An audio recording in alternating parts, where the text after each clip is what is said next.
Бұл баяғы абийирибиздин жоктугу деп айтып атпаймынбы? Биз улут катары эгемен боло албай калдык да.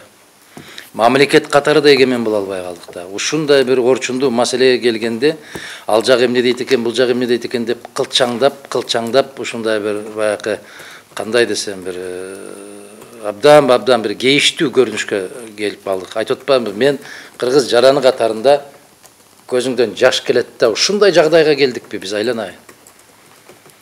Эчен ушул өрөөндөгү ушул аймактагы маселелерди, тагдырды чечип жүргөн эл элек эми келип ушундай жагдайга кептелдикпи? Бул өтө оор көрүнүш.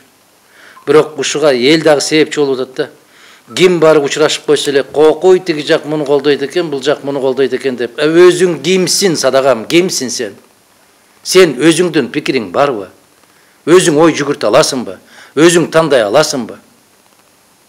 Бизде ушундай бир мунжу, майып, бир маңкурт, бир акыл эси иштебеген, өз тагдырын өзү чече албаган, ушундай бир бечара кейипти кийгизип койбодубу?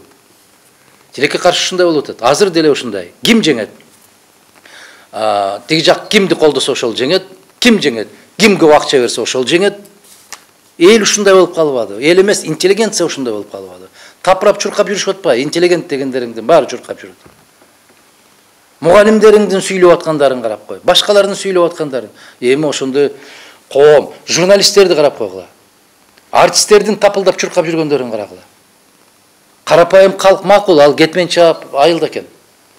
Бирок интеллигентмиз деген баягы артисттердин секирип жүргөндөрүн карабайсыңар. Интеллигент, академик, профессорлордун чуркап жүргөндөрүн карабайсыңар. Бул уят маселе го. Демек, биз дайым элди күнөөлөйбүз, элдин башы кандай болсо эл ошондой болот. Тескерисинче, эл кандай болсо элдин башы ошондой болот. Баары аралашып бүттү деген макалам чыкпады беле? Баары аралашып бүттү. Ошол сыяктуу мен кече Азаттыкка берген интервьюмда айттым эле. Бир кызарган бир нерсени көрсөтүп койсо эле эси ооп эле кетип калат экен да. Кыргыз саясатчыларың да ушундай экен. Баягы камчыга сап болот деген, кылычка, бычакка сап болот деген азаматтарыңдын баарына бир нерсе көрсөтүп койсо, тарс этип эле эми Адахан Кемсанбаевич түшүнөсүз да. Эми көрүп турасыз да. 1000 шылтоо бар экен, айланайын. Ушундай кылып негиздеп берет. Өзүң ойлонуп туруп каласың.